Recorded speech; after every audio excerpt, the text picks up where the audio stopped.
금이 아름답다는 것을 알게 되면 별이 아름답다는 것을 잊게 된다. 왜 풀들이 바람에 쓰러졌다가도 다시 일어서는지 바람 부는 날 들에 나가보면 안다. 가난한 사람만이 가난한 사람을 돕는다. 어떤 사람이 랍비에게 물었다. 랍비님, 아무리 생각해도 모를 일이 한 가지 있습니다.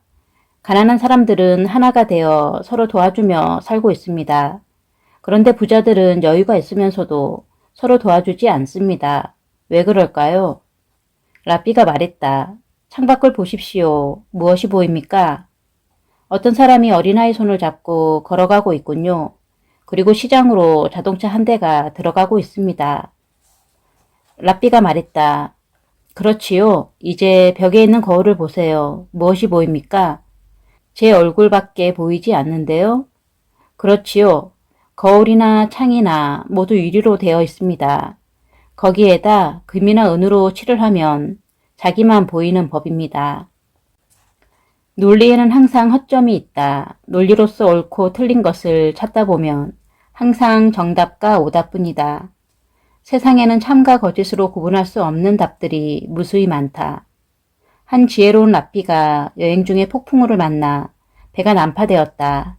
다행히 외딴 섬에 떠밀려 겨우 살아남았다. 이 외딴 섬에는 아주 논리적인 부족이 살고 있었다. 그러나 이 부족은 너무 배타적이어서 섬으로 들어오는 모든 외부인을 잡아 죽였다. 다만 논리적인 부족답게 재판을 거쳤다. 재판에서 외부인의 말이 진실이면 참신 앞에서, 거짓이면 거짓인 앞에서 죽었다. 부족의 추장이 랍비에게 말했다. 너는 무슨 말이든 해도 괜찮다.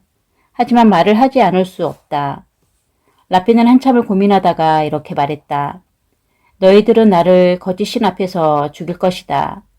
랍비의 말대로 거짓인 앞에서 죽이려고 하니 그의 말은 참이 되었다. 그래서 이번에는 참신 앞으로 끌고 갔다. 그러나 여기서 죽이면 그의 말은 거짓이 되므로 또다시 죽일 수가 없었다. 결국 랍비는 살아남았다. 영화 쇼생크 탈출에서 독방에 갇혔다 나온 주인공 앤디 듀프레인에게 끔찍하지 않았느냐고 동료들이 묻자 그는 모차르트를 계속 들었다고 대답한다.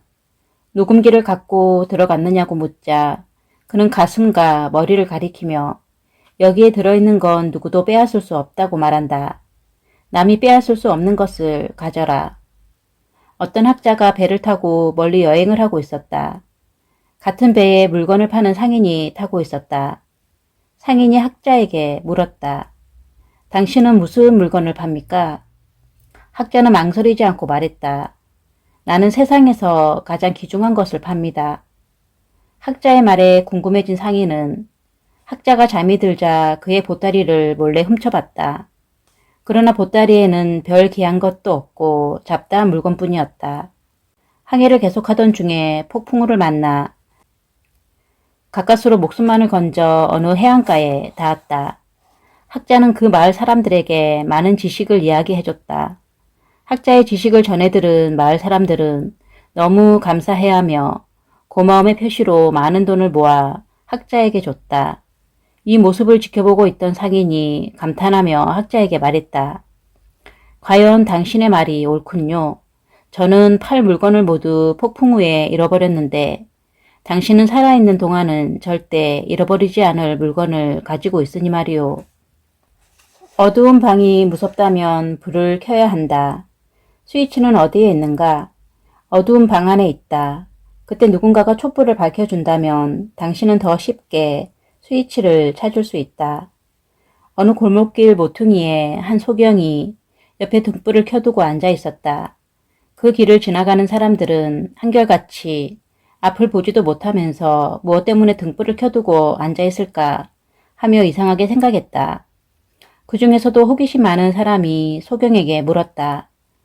여보시오, 당신은 앞을 못 보는 소경이면서 무엇 때문에 등불을 켜놓고 앉아있는 거요? 등불을 켜둔다고 해서 보이지 않는 눈이 보일 리가 없지 않소. 그러자 소경은 웃으면서 대답했다.